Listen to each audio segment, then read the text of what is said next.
This episode is brought to you by LifeLock. Between two-factor authentication, strong passwords, and a VPN, you try to be in control of how your info is protected. But many other places also have it, and they might not be as careful. That's why LifeLock monitors hundreds of millions of data points a second for threats. If your identity is stolen, they'll fix it, guaranteed, or your money back. Save up to 40% your first year. Visit lifelock.com/podcast for 40% off. Terms apply. Recently, we asked some people about sharing their New York Times accounts. My name is Dana. I am a subscriber to the New York Times, but my husband isn't. And it would be really nice to be able to share a recipe or an article or compete with him in Wordle or Connections. Thank you. Dana, we heard you. Introducing the New York Times Family Subscription. One subscription, up to 4 separate logins for anyone in your life. Find out more at nytimes.com/family.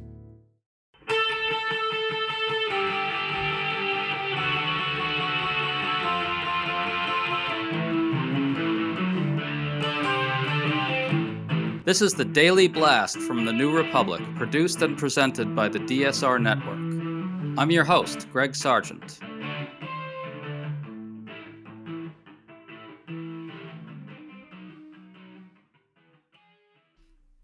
FBI Director Kash Patel testified before the House Judiciary Committee on Wednesday, and he fell apart under tough questioning from Democrats.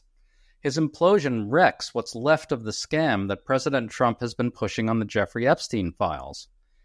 In particular, Patel filibustered when asked questions about whether Trump's name is in the files.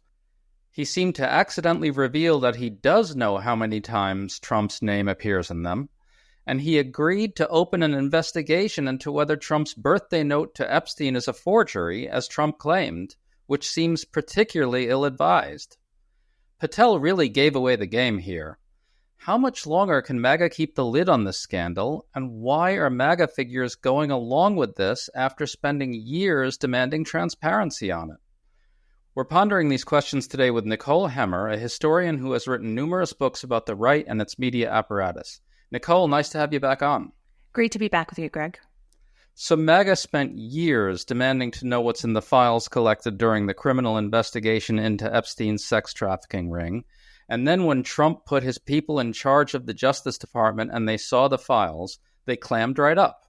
So with that in mind, listen to this exchange between Democratic Congressman Eric Swalwell and Kash Patel.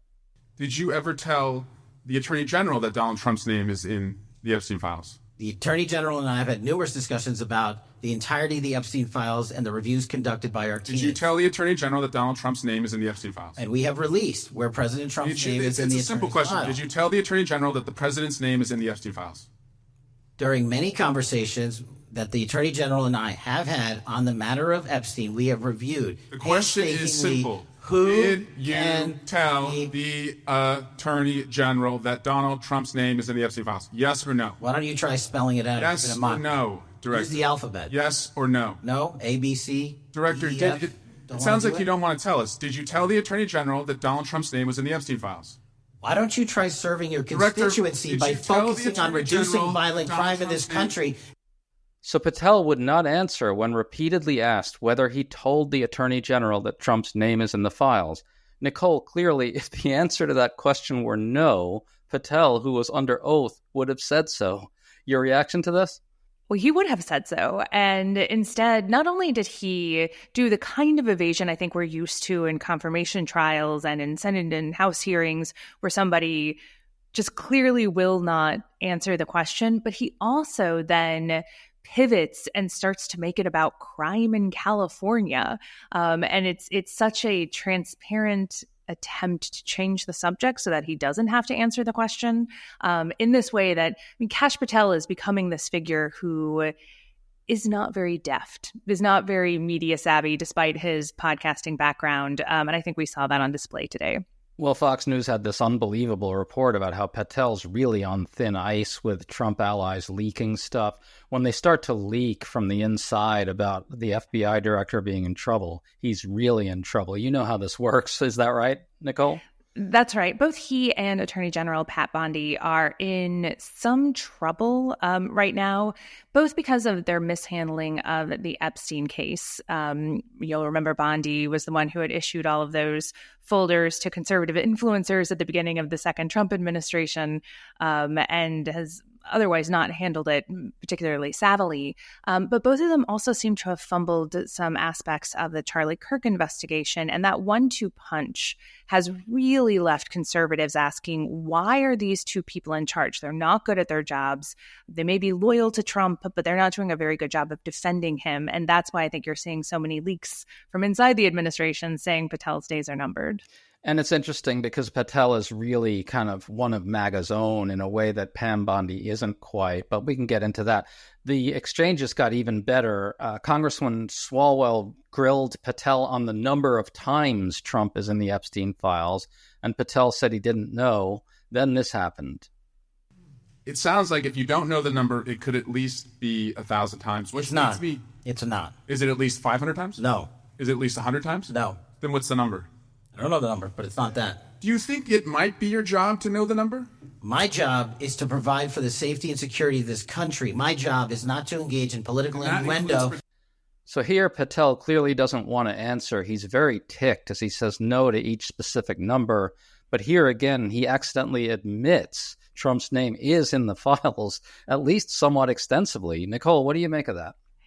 It's such an obvious trap that Swalwell is laying for him. Patel indicates at first that he has no idea if there's any information about Trump in the files, and then gives very decisive and conclusive answers about, well, I know it's definitely not 1,000. I know it's definitely not 500. I know it's definitely not 100. And now you've narrowed it down so much that you must have a rough idea how many times it appears in there. And that's what Swalwell, the sort of trap Swalwell caught him in. He clearly has some knowledge on both of his answers to Swalwell that make it clear that he is familiar enough with these files to know that Trump is mentioned in them, and likely knows at least roughly how many times he's mentioned. Yeah, it's a good point. In fact, Patel was being very decisive in saying no to each number. The actual number, or at least something close to it, of times Trump appears in the files is very much at the top of Patel's mind, and you can see that in this exchange. And there's real righteous indignation there, too. It's like as soon as Swalwell says 1,000, Patel is just like, no. Just like the idea that it was 1,000 is unfathomable, that it's 500 is unfathomable, that it's 100 is unfathomable. And then suddenly you're in the realm of the fathomable. And that's where his kind of both reflexive defense of Trump and his decisiveness with those earlier answers just, it doesn't work as a convincing answer. It sure doesn't. And here's where this all breaks down for me. The MAGA ecosystem spent literally years demanding to know what's in the Epstein files, and they screamed, again, for years that an elite cover-up was happening, that the deep state was behind it. Yet here, on video, is Kash Patel, who is the FBI director, visibly covering up what he knows about what's in them in real time. How can MAGA possibly overlook this? Well, the truth is that they're not entirely overlooking it. This is a new schism in the MAGA movement, and it has become one of those testing points for loyalty and fealty to Trump. So this is something that Charlie Kirk, before his death, had become very adamant that Trump had no relationship to Epstein. Patel and Bondi have been demonstrating their loyalty by providing cover for Trump. And there are other members and people in the MAGA world who are going along with this. But then there are other parts of MAGA who are furious that they're not able to see the Epstein files, because they really have believed for years that this is part of a global pedophile ring, as you've mentioned, that the elites across America have been involved in, across the world have been involved in, and they want answers. They've been promised answers, and they're not getting them. And so there is a division between, like, do you want the Epstein files, or do you want to show your loyalty to Trump? And that's where the dividing line is right now. Well, it occurs to me that what MAGA said all along about the Epstein files is, in some perverse sense, actually turning out to be true. They are getting covered up by elites. That's what's happening right in front of our eyes. Now we know what's happening, and we know that Donald Trump's in them. There are some MAGA figures who do seem to still want to know, but a lot of the really prominent MAGA influencers flipped on a dime when Donald Trump put out a tweet essentially saying, guys, game over. We're not talking about this anymore. They all stopped talking about it, or at least many of them did. I have not seen quite as glaring an example of them shilling for Trump as this one. What I find so fascinating about it too, Greg, is that the problem for them is if you see even what we've seen so far from the Epstein files, take the birthday book that was released over the past week or so, that has all of these letters and drawings from high profile people, including Donald Trump, including Bill Clinton, who are celebrating their ties to Epstein, and also in a way sort of winkingly acknowledging his connections to young women, his pedophilia. And they don't seem to care about it. And so here is a case where you actually do have elites who are seeing themselves as above the law, who see themselves in this rarefied world where it doesn't matter if they hang out with pedophiles because they're special. And that should be reinforcing of MAGA politics. But the problem is they turn Donald Trump into the avatar of their movement, and he is implicated in the Epstein files. And there's such a cognitive dissonance there that I think for many of them, they just can't square it. It's an actual deep state cover-up. It's an actual deep state cover-up, and it is an actual example of elite corruption. Like, this is the kind of thing that populist movements arise in response to. And if MAGA is a genuine populist movement, then it should be leading the way on this. To stay up to date on all the news that you need to know, there's no better place than right here on the DSR Network. And there's no better way to enjoy the DSR Network than by becoming a member. Members enjoy an ad-free listening experience, access to our Discord community, exclusive content, early episode access, and more. Use code DSR2025 for a 25% off discount on sign-up at thedsrnetwork.com/buy. That's code DSR2025 at thedsrnetwork.com/buy. Thank you, and enjoy the show.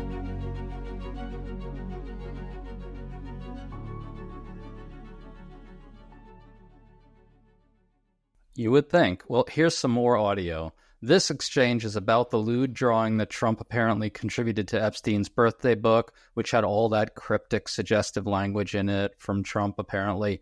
We just learned the other day that the drawing is real. It came out of Epstein's estate, and it has what looks exactly like Trump's signature on it. Now, here's Congressman Jared Moskowitz grilling Patel about this.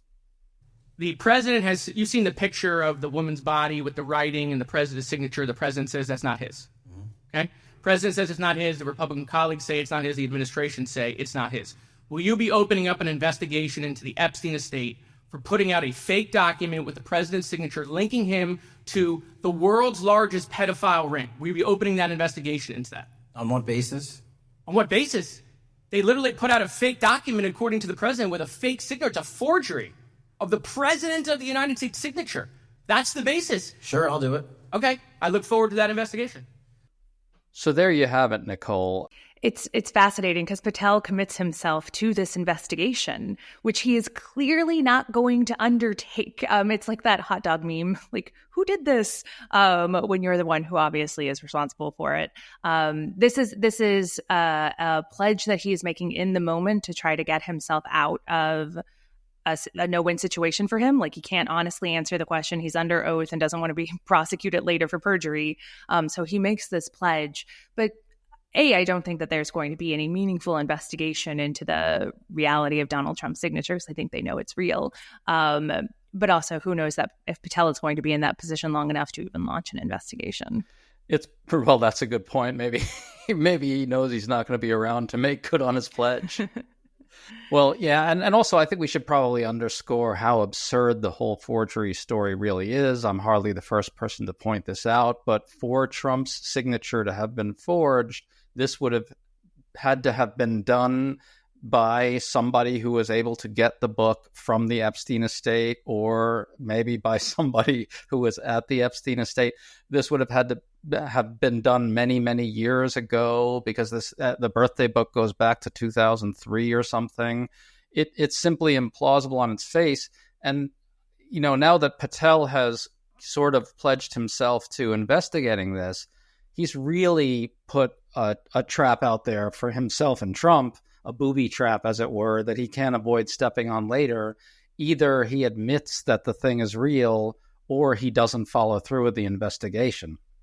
Right. And it creates context for follow-up questions from members of Congress and from journalists, right? If listeners haven't seen this clip yet either, there was real back and forth about, you're the head of the FBI. If the Epstein estate has all of these other files, and the DOJ and FBI have all of these files, why don't you just release them, or why don't you subpoena them and get them from the estate?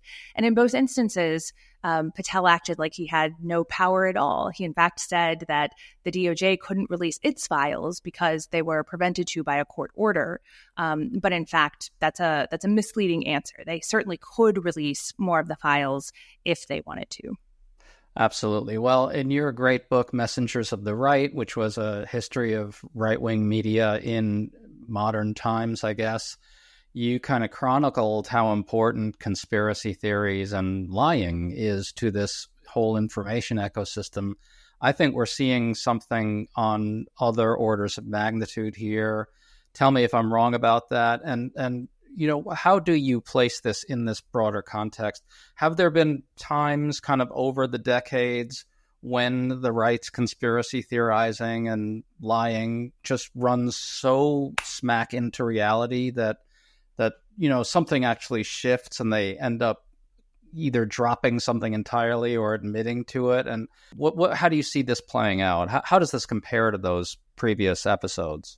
Conspiracy theories have certainly had a long history on the right. They're pretty popular in American politics more generally, but they have been a key part of the right's ideology over the past 100 years or so. And, this is things like the John Birch Society and conspiracy theories about fluoride in the water, which are coming home to roost these days as states begin to take fluoride out of the water. So they can be long living like that. Or even during the Clinton administration in the 1990s, there were all sorts of conspiracy theories about the Clintons, including one that one of their close friends, Vince Foster, who had committed suicide in a real tragic moment, had actually been killed by the Clintons. And this is one of those conspiracy theories that not only found legs in conservative media, but through conservative media, then made its way into the Kenneth Starr investigation, the special counsel investigation to Clinton. I think it was Brett Kavanaugh who was the one who was in charge of investigating that part of the Clinton administration. There was a member of Congress who went into his backyard and shot a melon to show that it wasn't possible that Vince Foster could have shot himself. Like, there was this real theater around it. And the conspiracy theory, even though it was continuously debunked, it helped to make the Clintons seem icky, right? Evil, in this way that, the conspiracy theory itself, even though people don't talk a lot about Vince Foster these days, even when it was 2008 and Hillary Clinton was running, or 2016 and Hillary Clinton was running, that conspiracy theory continued to dog her, and it had real legs in right-wing circles. So actually, it's not that these conspiracy theories have tended to blow up in conservatives' faces, but they've actually been put to pretty effective political use. I think what's different about this one is this has been a pretty extensive, deep conspiracy theory on the right. Not that Epstein was a pedophile. Epstein was a pedophile and running a pedophile ring from everything that we know. But this idea that the Democratic Party is run by pedophiles and that, QAnon is based on these pedophile conspiracies. There are these conspiracies that have been really enervating the right in really important ways. And now the problem is their main champion is caught up in the conspiracy theory. And so you either have to create a very ornate extra conspiracy to explain why that is, and QAnon is one of those that helps, or you have to accept that he is one of the evil people who you're fighting against. And again, that's difficult for the right to do. Yeah, just to close this out, the way the right-wing ecosystem and its info world has always operated is that they just sort of create this low-level din that never, ever abates. And little by little, it sort of seeps into the mainstream discourse in some form or other. The specifics aren't even that important. It's the noise level that's important, right? The right-wing media ecosystem is all about creating just a sense that something is amiss, that something is awry, that the people in power are, hiding dark secrets. And as you say, they have been effective at that. They were really good at just sort of tainting high-level liberals and Democrats with that sort of, I guess, aura or odor, that malodor or whatever you want to call it. And here, though, it just really has broken down because it started as exactly that, an effort to create a miasma of scandal around elite liberals and Democrats. But now it is Trump that's right at the center of it. Yes, it's one of those Frankenstein monsters stories, right? That you create the monster and then you can't control it after. And that's certainly what the right is experiencing in this case. And what's going to be fascinating to see is not only how they navigate this for the rest of the Trump administration. And I actually do think that, right-wing noise machine that is responsible for creating that miasma is going to try to kick up enough dust to protect Trump throughout his presidency. But in some future, when Trump is no longer president, there's every chance that he then gets consumed by that miasma and they say, see, we really can't trust anyone. And it feeds into that broader project of nihilism and that broader project of you can't trust anyone. You can't trust any institution. You can only trust us, the right wing that's talking to you. Right. And so how does this play out within the kind of time frame of the Trump presidency, though? Can they actually keep a lid on it all through the Trump years or not? They're proving very ineffective at keeping a lid on it. I was really struck by this over the past week or so because when Charlie Kirk was assassinated, suddenly the Epstein story was no longer on the front page and it seemed unlikely to be reappearing anytime soon. And yet you have these hearings in the House that suddenly bring it back into the news. You just had the UK ambassador to the US forced to resign because his deep connections with Epstein have just been revealed in a series of emails. And so Donald Trump heading over to the UK for this state visit this week is facing an environment in which a picture of Trump and Epstein is being projected onto Windsor Castle. Like, he can't escape Epstein because so many people want to understand this story and want to understand his role in it. And it has become one of those stories that, as much as the Trump noise machine, the Trump ability to really just throw so much stuff out there that you can't focus on any one thing, they've tried that with the Epstein story, and it just doesn't seem to work. It's a story that keeps coming up, and even though they try to whack-a-mole it back down, they're just not successful in getting people's attention off of the story. Such a critical point. There's just too much curiosity out there, both among elite institutions, journalists, and so forth, but also among the American people at this point. Nicole Hemmer, it's always such a great pleasure to talk to you. Thanks for coming on. Thanks for having me back. Good to speak to you, Greg.